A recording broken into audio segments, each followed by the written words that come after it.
c'est gâté au Nigeria. Oh, Nigeria people is strong. Nigeria people is strong. Nigeria people. Oh, people of Nigeria. I love you, people of Nigeria. I love you, people of Nigeria people. No, yeah, man. Oh, I say, okay. Yeah, man. I love Nigeria people. Yeah. Ouais, écoute ici, le peuple nigérien, camarade. Les manifestations ont pourtant démarré dans le calme à Abuja, à Lagos et dans plusieurs autres villes. Munis de banderoles et de pancartes et sous escorte policière, les manifestants exprimaient leur mécontentement à la suite des réformes économiques mises en place par le président Tinubu, lesquelles, selon eux, ont aggravé le coût de la vie. Nous sommes fatigués d'avoir faim. Nous ne pouvons même pas nourrir nos enfants. Un tubercule d'igname coûte 5000 naira. Nous ne pouvons pas acheter des tomates et du poivre. Le poivre coûte 1000 naira. Les pauvres ne peuvent pas survivre, s'il vous plaît. À Abuja, malgré le système sécuritaire renforcé tôt le matin pour prévenir tout débordement, les manifestants ont tenté de rejoindre le siège du gouvernement, obligeant la police à tirer de gaz lacrymogène. D'autres manifestants qui tentaient d'allumer des feux devant le bureau du gouverneur de l'État de Kano, dans la deuxième plus grande ville du pays, ont également été dispersés et 13 personnes ont été arrêtées. Laissez partir le vieux cargo, laissez la jeune génération prendre le pouvoir. Ces gens qui nous gouvernent depuis 1960, quand nous avons obtenu l'indépendance, et nous sommes toujours comme ça. Ils disent que ce sera bien, mais ça s'empire.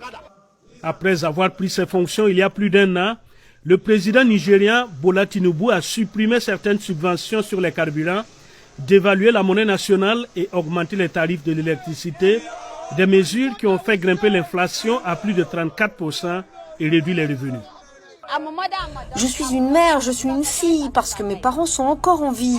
Je ne peux pas subvenir aux besoins de mes parents, ni à ceux de mes enfants. Alors que faisons-nous? Nous sommes venus protester pour nos droits, c'est notre pays. Parce que les haricots ordinaires de 200 naira ici sont maintenant à 3000 naira. Cela fait plus de 2 mois que je n'ai pas fait cuire du haricot dans ma maison. Mercredi, des officiels nigériens avaient appelé les jeunes à éviter les rassemblements et à laisser aux réformes économiques le temps de porter des fruits. Le gouvernement a également proposé des mesures d'accompagnement pour atténuer les difficultés économiques, notamment l'augmentation du salaire minimum et la livraison des céréales dans les 36 États du pays. Camarade d'Afrique, vous avez goûté. Tinubu est fou. Il est bête. Je vous rappelle que en 2019-2020, sous Mamadou Bouhari, l'inflation était à maximum 13%. L'inflation. Sous Bouhari. Aujourd'hui, l'inflation est à 34%. Ça a triplé. Sur Tinubu. Le gars dit, il faut laisser partir les vieux cargos et puis remplacer par la Chine. Tinubu est fou. Il a augmenté le carburant. Mais, attends. Aliko Dangote avait mis en place un système de commercialisation de carburant. Il dit qu'il allait fournir le carburant au Nigeria pour réduire le coût du carburant au Nigeria. Tinubu est parti s'allier avec les Total là pour venir torpiller ce projet. Actuellement, Aliko Dangote, il a des problèmes. Il dévalue la monnaie. Et il met des taxes sur l'électricité. Frère, et puis il va augmenter le SMIC. Regarde-moi des trucs comme ça. C'est-à-dire que les économistes, ils pensent qu'ils sont trop fous, quoi. C'est-à-dire qu'il augmente le carburant, il augmente tout, et puis il met un peu sur le SMIC. C'est comme si le SMIC ce qu'il a mis sur le SMIC là, mais ça vaut rien.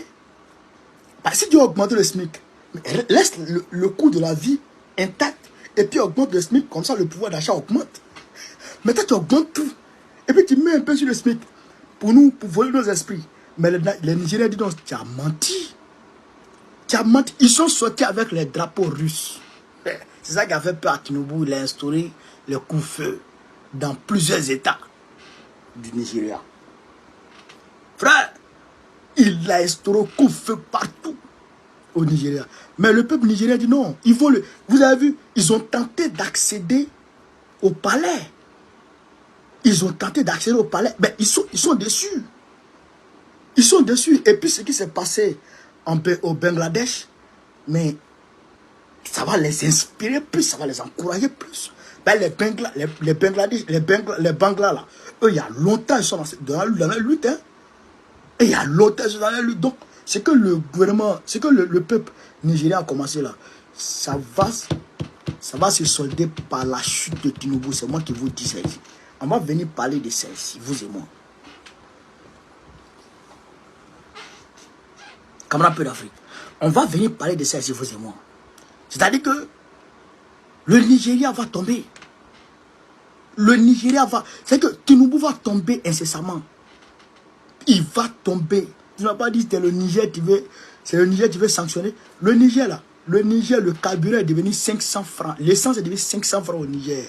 Le gasoil est 600 francs au Niger. C'est-à-dire que les Nigériens, les Naïdja vont quitter leur pays pour venir prendre le carburant au Niger. Parce que le carburant est trop cher chez eux. Camarades peu d'Afrique. Voilà ce qui se passe. Voilà ce qui se passe aujourd'hui au Nigeria. Euromagne. Euromagne. Euromagne. Euromagne.